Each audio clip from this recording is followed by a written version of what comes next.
Yes, once again I am stood beneath a sallow. I know this is an oak, but there is sallow here.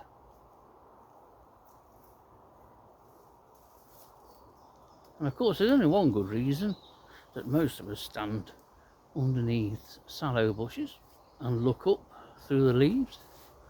It's because looking for purple emperor larvae. I could come back at another time, a time when it's dark, because it's well known that purple emperor pupa fluoresce under UV light, but 15 star larvae also fluoresce, especially the horn-like projections that come off the head, and they're quite remarkable. But I'm not going to come up here in the early morning hours. It's something that I can do from the safety of my backyard.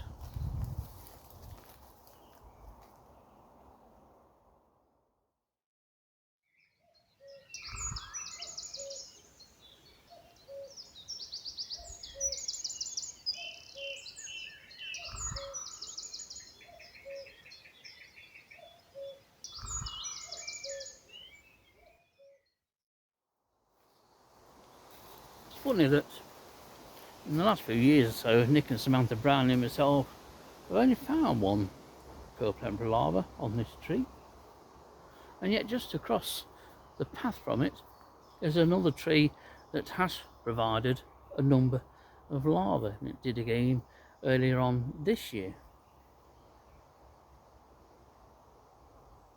No sign during daylight today, but last night I went moth trapping to Spalford Warren and got back at some silly hour. Well, 2 o'clock's quite silly for me now that I'm getting on a bit.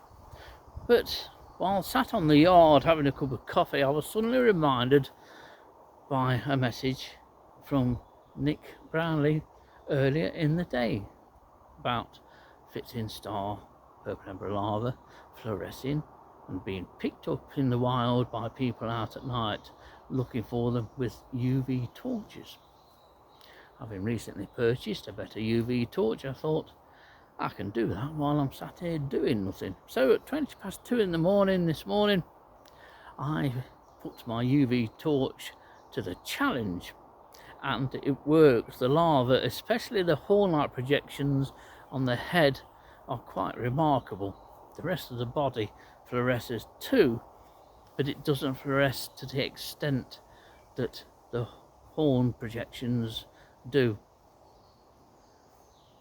And so I started to get some footage and to take some photographs too. And while I was taking some footage and moving the torch from one side to another, I noticed something I didn't expect. Never thought that I would see it. But when you hold a UV torch and aim the light directly down onto the larva, it stays still.